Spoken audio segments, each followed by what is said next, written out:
Hello friends, wealth plus में आपका स्वागत है।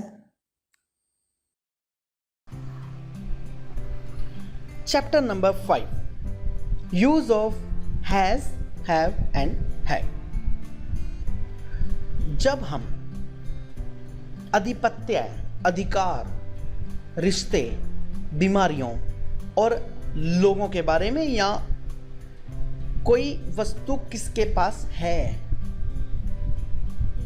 या किसी वस्तु की या वस्तुओं की विशेषताओं के बारे में बात करते हैं तो वहां पर हैज, हैव और हैड का प्रयोग होता है। इनमें से हैज और हैव का प्रयोग वर्तमान के लिए और हैड का प्रयोग पास्ट के लिए यानी कि भूतकाल के लिए होता है।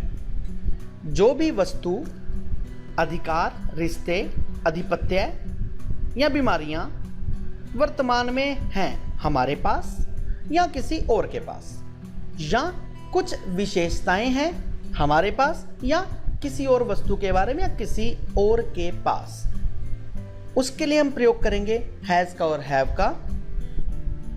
और जब हम इन सब चीजों की बात पास्ट के लिए करते हैं यानी कि भूतकाल के लिए करते हैं तो वहां पर हमारा प्रयोग होगा हैड का। हैज सिंगुलर के लिए और हैव आई के लिए और प्लूरल के लिए, हैड सबके लिए, यानी कि हैज का प्रयोग हमारा ही, शी, इट, सिंगुलर नाउन जैसे बॉय, गर्ल, मोहन, रमा, इस तरह से हमारे पास सिंगुलर नाउन्स के लिए, और he, she, it singular, he, she, it singular noun, इन सब के लिए हैज का प्रयोग होता है। और हैव का प्रयोग I, we, you, they, plural subject जैसे बॉयज, गर्ल्स, फ्रेंड्स एक्सेट्रा, इन सब के लिए हमारे पास हैव का प्रयोग होता है। हैड का प्रयोग हमारे पास he, she, it singular noun, I, we, you, they, plural, इन सब के साथ हमारे पास हैड का प्रयोग होता है, यानी कि हैड का प्रयोग पास्ट में होगा और इन सभी सब्जेक्ट्स के साथ होगा।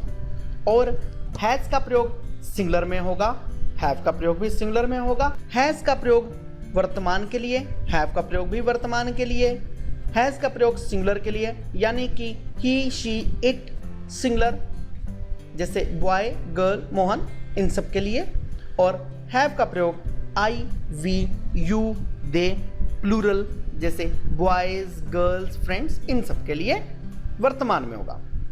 हैड का प्रयोग भूतकाल के लिए, पास्ट के लिए, इन सभी के साथ होगा यानी कि he, she, it singular, I, we, you, they, plural, इन सब के लिए हमारे पास पास्ट में केवल और केवल हैड का ही प्रयोग होगा। यानी कि अगर हम हैज, हैव और हैड के बारे में एक सबसे बड़ी बात डिस्कस करें, क्योंकि विद्यार्थी बहुत ज़्यादा हैज, हैव और हैड में कंफ्यूज रहते हैं, उसके पीछे रीज़न क्या है? रीज़न बहुत सिंपल सा है। हैज, हैव और हैड का प्रयोग हमारे पास टेंसेस में भी होता है, लेकिन मैं पुनः आपको याद कराना चाहूँगा, जैसे हमने इज, एम, आर, वॉज और वर के पिछले चैप्टर्स किए, उनके बारे में मैंने आपको बोला था कि ये हमारे पास क्रियाविहीन वाक्य हैं। क्रियाविहीन वाक्य वो वाक्य है जिनमें किसी भी प्रकार की कोई भी वर्ब यानी कि क्रिया ना दी गई हो, और टेंसेस ठीक इसके विपरीत हुआ करते हैं। टेंसेस में हर किसी टेंस के लिए क्रिया दी होती है, उसका एक कैरेक्टरिस्टिक है, उसकी एक विशेषता है कि बिना क्रिया के हमारे पास टेंसेस नहीं हुआ करते। तो इस प्रकार से हैज, हैव और हैड ये भी हमारे पास क्रियाविहीन वाक्य हैं।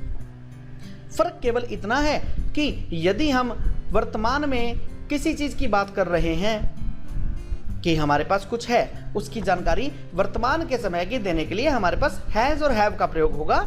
हैज सिंगुलर के लिए और हैव प्लूरल के लिए।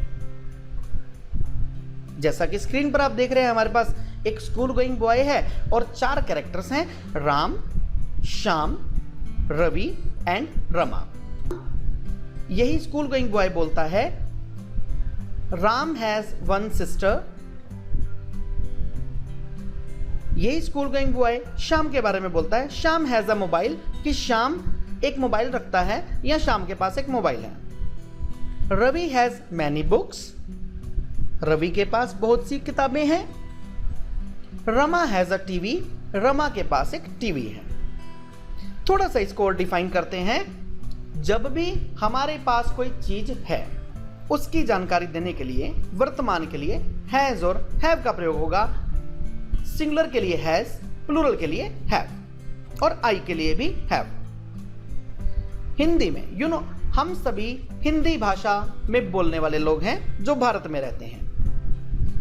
हम हिंदी में बोलते हैं तो इसलिए हम अपने माइंड में सब कुछ हिंदी में ही सोचते हैं। जब हम अपने माइंड में हिंदी में कोई चीज सोचते हैं तो हमारे माइंड में कुछ ऐसे वाक्य हुआ करते हैं जैसे मेरे पास एक मोबाइल है।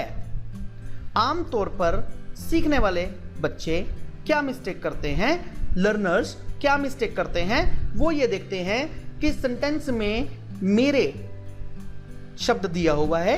कैसे? मेरे पास एक मोबाइल है।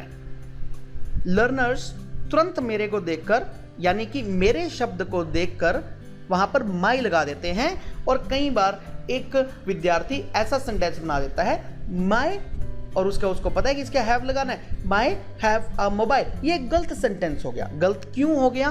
क्योंकि हमने इस सेंटेंस के लिए एक स्पेशल ट्रिक का प्रयोग नहीं किया। आइए सीखते हैं उस ट्रिक को। बहुत सिंपल सी ट्रिक है। जब भी हमारे पास कोई ऐसा वाक्य हो जिसमें पास शब्द लगा हो, जैसे राम की एक बहन है यानी कि राम की एक सिस्टर है, राम के पास एक सिस्टर है, इसको हम इस प्रकार से यानी पास वाले शब्द को हम रखने वाले शब्द में कन्वर्ट कर दें तो हमारा सेंटेंस बिल्कुल ठीक बनेगा, क्योंकि हमारा सब्जेक्ट वहां पर ठीक आ जाएगा। कैसे?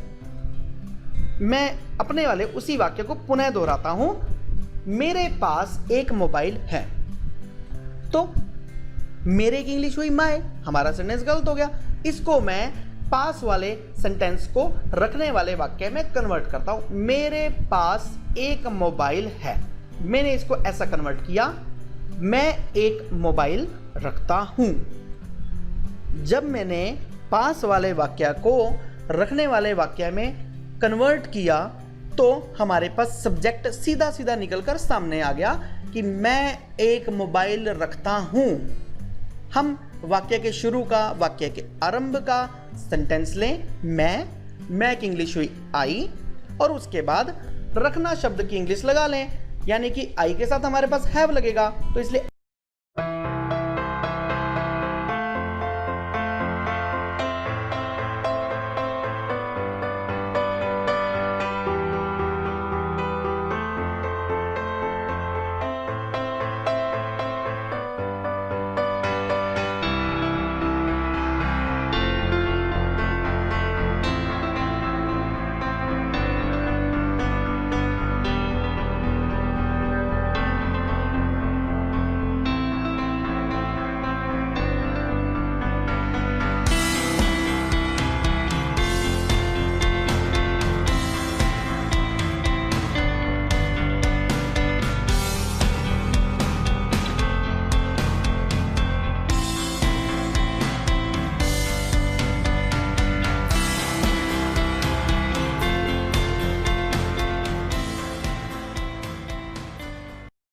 आई हैव, साथ ही हमारे पास इसका उत्तर मिल गया कि क्या चीज, उसका उत्तर आ गया मोबाइल। तो मेरे पास एक मोबाइल है, पास को हमने रखना में कन्वर्ट किया। कैसे? मैं एक मोबाइल रखता हूं। हमने सेंटेंस की बिगिनिंग ली, सेंटेंस की स्टार्टिंग ली, मैं, और उसके बाद हमने लिया रखता हूं। मैं रखता हूं क्या चीज? एक मोबाइल। आई मैं रखता हूं, have I have a mobile, हमने उसका आंसर यहां पर दे दिया, हमारा बिल्कुल ठीक वाक्य बन गया। इसी प्रकार से हम पास वाले सेंटेंस को यानी कि ऐसे सेंटेंसेस जिनमें पास शब्द दिया है उनको अगर हम रखने वाले वाक्य में कन्वर्ट कर दें, रखने वाले वाक्य में बदल दें, तो हमारे पास सब्जेक्ट एग्जैक्ट निकलकर सामने आ जाएगा। इसको मैं पुनः एक और उदाहरण के साथ आपको समझाता हूं। उसके पास एक कार है। पहले वाला जो मैंने आपको उदाहरण दिया था वो प्लूरल के लिए दिया था, अब वाला उदाहरण मैं सिंगुलर के लिए दे रहा हूं। ध्यान रखिएगा, अभी मैं बात वर्तमान की कर रहा हूं। हालांकि जो मैं आपको उदाहरण दे रहा हूं ये सारे के सारे उदाहरण एज इट इज हमारे पास हेड में भी फिट होंगे, और यही वाला फार्मूला पास वाला और रखने वाला हेड में भी प्रयोग होगा। देखते हैं, मैं पुनः उसी एग्जांपल पर आता हूं। उसके पास एक कार है। उसका या उसके की इंग्लिश हुआ करती है हिज या हर। आपने वाक्य में देखा उसके पास एक कार है, हिज या हर आपने शुरू में लगाया और सिंगुलर है इसलिए हैज लगाया। His has a car. Oh my God, ये अपने आप में एक गलत सेंटेंस बन गया। क्यों बना? क्योंकि हमें सब्जेक्ट नहीं क्लियर हो पाया। हमें सब्जेक्ट को क्लियर करने के लिए पास वाले वाक्य को रखने वाले वाक्य में कन्वर्ट करना पड़ेगा, बदलना पड़ेगा। कैसे? उसके पास एक कार है। रखने वाले वाक्य में इसको बदलते हैं, यानी वह एक कार रखता है या रखती है। वह एक कार रखता है। दोबारा से उसी फार्मूले पर आते हैं। वह रखता है। वह की इंग्लिश ही, रखने की इंग्लिश ही के साथ हमारे पास हैज लगना है। ही हैज, यानी कि वह रखता है, इसकी इंग्लिश हमने बना ली, ही हैज। साथ ही प्रश्न उठा, क्या? एक कार, एक का मतलब ए और कार का मतलब car. He has a car हमारा बिल्कुल ठीक सेंटेंस बन गया। वह एक कार रखता है, ही हैज अ कार। अब दोबारा से इस चैप्टर को देखते हैं, दोबारा से स्क्रीन को देखते हैं। यही स्कूल गोइंग बॉय इन चारों के चारों कैरेक्टर्स के बारे में, इन कैरेक्टर्स का नाम है राम, श्याम, रवि और रमा। इन चारों के बारे में इनका एक मित्र बोलता है, Ram has one sister, Ram की एक बहन है। Ram has a mobile, Ram के पास एक मोबाइल है। Ravi has many books, Ravi के पास बहुत सी पुस्तकें हैं। Rama has a TV, Rama के पास एक टेलीविजन है, यानी कि रमा के पास एक टीवी है। मुझे लगता है आपको मेरे इन उदाहरणों को देने के बाद, जो मैंने आपको समझाया, इस तरीके को सीखने के बाद मुझे लगता है आपको अब इन सेंटेंसेस का मीनिंग जो है ज़्यादा क्लियर हो गया होगा। इसको एक और स्टाइल में भी हम लोग यूज कर सकते हैं, जो इसका एक मॉडर्न स्टाइल चल रहा है। राम हैज वन सिस्टर, अगर हम हैज के साथ गोट भी लगाएं तो तब भी हमारे पास एक मॉडर्न सेंटेंस, एक अच्छा, एक ब्यूटीफुल सेंटेंस बन जाएगा, जो कि ठीक होगा। हैज या हैज गॉट, इनका सेम मीनिंग है। हम दोनों के दोनों यूज कर सकते हैं अपनी सुविधा अनुसार। कभी हम हैज का यूज करें, कभी हम हैज गॉट का प्रयोग करें। इस प्रकार से हमारी भाषा में एक वैरायटी आ जाएगी, जिससे हमारी भाषा सुंदर लगेगी।